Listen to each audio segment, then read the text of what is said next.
Imagine living in a quiet suburban neighborhood, never suspecting that behind one of the picket fences and manicured lawns lies a predator who has terrorized communities for years. A man whose crimes were so calculated, so meticulously executed, that for decades no one could even begin to guess his identity. For California residents in the 1970s and 1980s, this wasn't just a terrifying thought, it was a reality. They were living under the shadow of a man who would come to be known as the Golden State Killer, a criminal whose reign of terror spanned over a decade and whose true identity remained a mystery for decades. What you're about to see is how the law finally caught up to him, using nothing more than persistence, clever detective work, and the revolutionary power of DNA technology. Investigators say discarded DNA evidence led to the capture. We are committed, we are determined, and we will, God willing, hold this man fully accountable for his crimes. The killer, also called the original Night Stalker or East Area Rapist, is believed to have planned and carried out at least 12 murders, 50 rapes, and over 100 home invasions during a reign of terror in the 1970s and 80s, spanning California. I've just grown up with being the daughter of a murder victim. Debbie Domingo was just 15 when her mother Sherry and her mother's boyfriend Gregory Sanchez became victims. In 1981, the killer snuck into Debbie's home and bludgeoned both to death. We spoke to Debbie 2 years ago when the FBI reopened the case. I'd never lost anyone close to me before, and she was probably the closest person to me. Joseph James D'Angelo, born in New York but raised in California as a teenager, seemed like an ordinary man to those around him.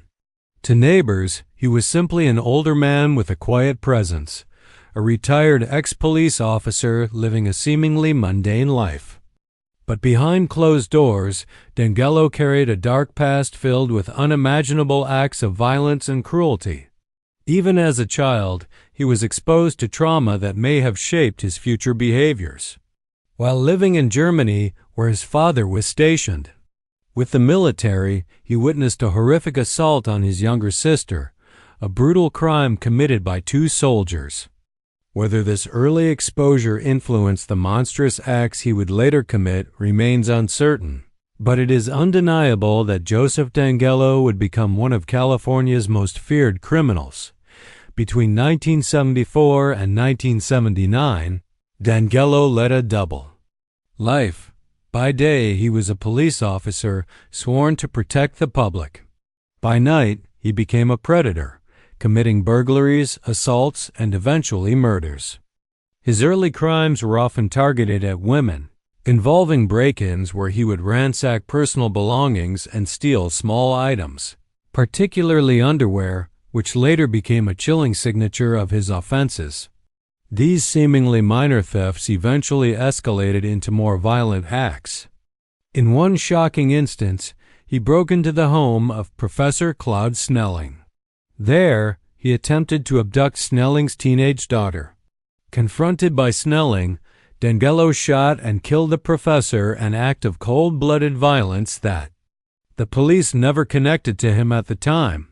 Even while still serving on the police force, his criminal behaviors continued to escalate. By 1976, the crimes he committed in the Sacramento area were attributed to an unidentified perpetrator who would come to be known as the East Area Rapist. D'Angelo's employment as a police officer offered him both opportunity and cover, allowing him to evade suspicion for years. His eventual dismissal from the force in 1979, over allegations of stealing a hammer and a can of dog repellent, did little to stop his pattern of escalating violence.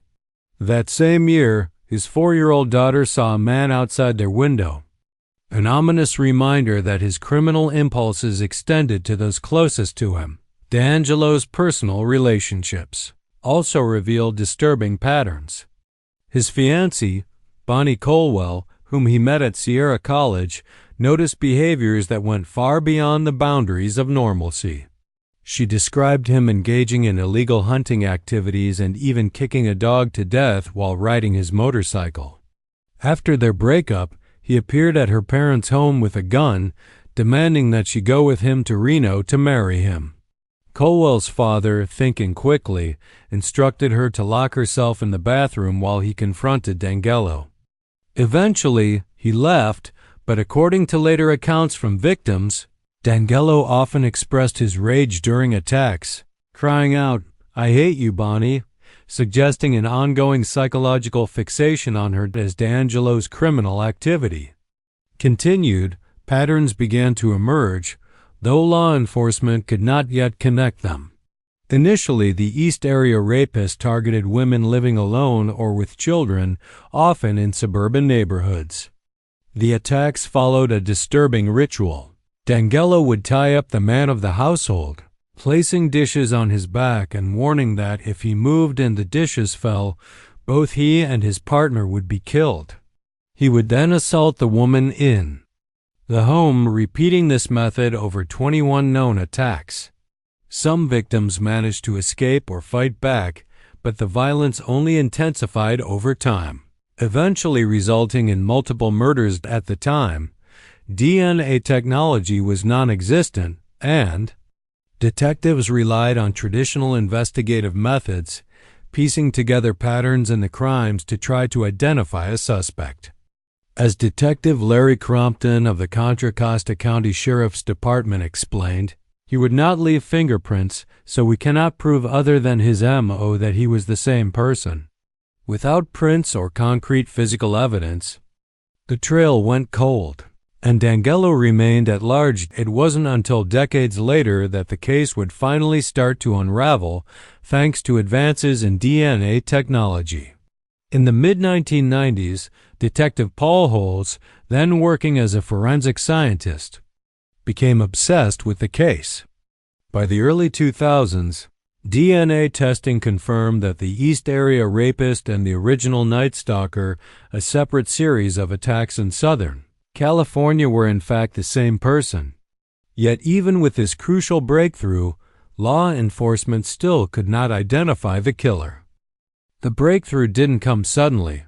It came after years of waiting, years of trying, and years of not knowing. For decades, the case had remained open, but progress was slow. Leads would appear and then disappear. Hope would rise, and then fade again. Many people started to believe that the person responsible might never be identified. Then, in 2013, something changed. A writer named Michelle McNamara began studying the case deeply. She wasn't a detective, but she approached the case with the same level of detail and focus as she researched. She noticed something important. The same offender had been given different names over the years: East Area Rapist, Original Night Stalker, and others. These names describe different crimes in different places, at different times, but they were all connected. And yet, because of the different names, the full picture wasn't always clear to the public. So she gave him a single name, the Golden State Killer. It was simple, easy to remember, and most importantly, it unified everything. Now people weren't looking at separate crimes anymore. They were looking at one long, terrifying pattern. This helped bring attention back to the case.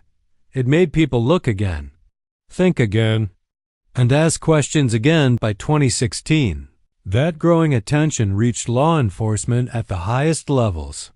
By 2016, that growing attention reached law enforcement at the highest levels. The Federal Bureau of Investigation announced a reward of $50,000. It was another sign that the case was still active, still important, and still not forgotten. Even after so many years, investigators were not ready to give up. For Paul Holes, giving up was never an option. He had spent years working on this case, studying every detail, reviewing every piece of evidence. He described the offender as someone who didn't just commit crimes, but someone who carefully created fear. There was planning. There was control. And there was a level of psychological impact that made the crimes even more disturbing. It wasn't just what he did. It was how he made people feel. Holes often spoke about how complex the case was. There were so many crime scenes, so many victims, so many years between the first and last known incidents, and yet there was always a pattern, something consistent, something that connected everything. Still, identifying the person behind it all seemed almost impossible. Then came an idea, something different from traditional investigation methods. Holes learned about a case from 2002 where DNA had been used in a new way, not just to match a suspect directly, but to find relatives. It was a new approach. Instead of asking, "Who is this person?" they started asking, "Who is this person related to?" At first, even this idea seemed difficult to apply. The DNA evidence in the Golden State Killer case was old. Some of it had already been used in earlier tests. Some of it was limited. There wasn't much left to work with. But then, something important happened. A pathologist managed to recreate DNA from an old sample collected decades earlier. Was a small detail, but it gave the investigation a second chance. That DNA was uploaded to a genealogy website called GEDmatch. This wasn't a police database. It was a public platform where regular people shared their DNA to learn about their ancestry. And that's what made it powerful, because even if the suspect had never submitted his DNA, someone in his family might have. The results didn't give a direct answer. There was no name, no clear suspect. Instead, there were distant matches, people who shared only a small percentage of DNA, third cousins, far relatives. At first, it might not have seemed useful, but to investigators, it was a starting point. A small team of investigators began working on these connections. There were only 5 of them, but their work required patience, focus, and time. They started building family trees going back generation by generation. They looked at old records, birth certificates, marriage records, obituaries, newspaper articles. Each name led to more names. Each connection created a bigger picture. Sometimes progress was slow. Hours of work would lead to very little, but they kept going. Day after day, night after night, they followed every possible lead, no matter how small it seemed. To find a single common ancestor, they had to map out nearly 1,000 people. Just one connection required that much effort, and overall, they built around 25 different family trees, thousands of individuals, all connected in some way. Slowly, the number of possibilities started to shrink, from thousands to hundreds, from hundreds to a few names, and eventually, only 2 possible suspects remained. Investigators tested one of those paths first, collected DNA from a relative and compared it carefully. It didn't match, which meant only one name was left: Joseph James D'Angelo. By this time, D'Angelo was living a quiet life. He was older, retired, living in a suburban neighborhood. Nothing about his daily life suggested the kind of past investigators were uncovering, and that contrast made everything even more unsettling. Investigators didn't rush. They watched him, studied him, confirmed details about his past. They discovered that he had once been a police officer. They looked into his history, his movements, his timeline. Everything began to align, but they still needed one final confirmation. Something undeniable. That confirmation came through something simple. His trash. Items he had thrown away were collected quietly. DNA was extracted and tested, and when it was compared to the original evidence, it matched. After decades of mystery, the answer was finally clear. On April 24, 2018, Joseph D'Angelo was arrested. A man who had remained hidden for so long was finally identified. For Paul Holes, it was the end of a long journey. Years of effort had finally led to a result, not through luck, but through persistence. In 2020, D'Angelo stood in court. He admitted to multiple crimes, murders, kidnappings, and more. His statement was short, just 2 words, "I admit." But those words carried decades of truth behind them. For the victims and their families, the moment was difficult, but important. It didn't erase the past, but it answered questions that had remained for years. It brought a sense of closure, something many thought they would never have. This case also changed the future of investigations. It showed that even when time passes, evidence can still speak, that even when a person hides, connections can reveal them, and that patience, combined with new technology, can solve even the most difficult cases. The story of Joseph James D'Angelo is a reminder that sometimes the truth takes time. Sometimes it hides quietly, blending into ordinary life, but it doesn't disappear forever, because no matter how long it takes, the truth eventually finds its way back.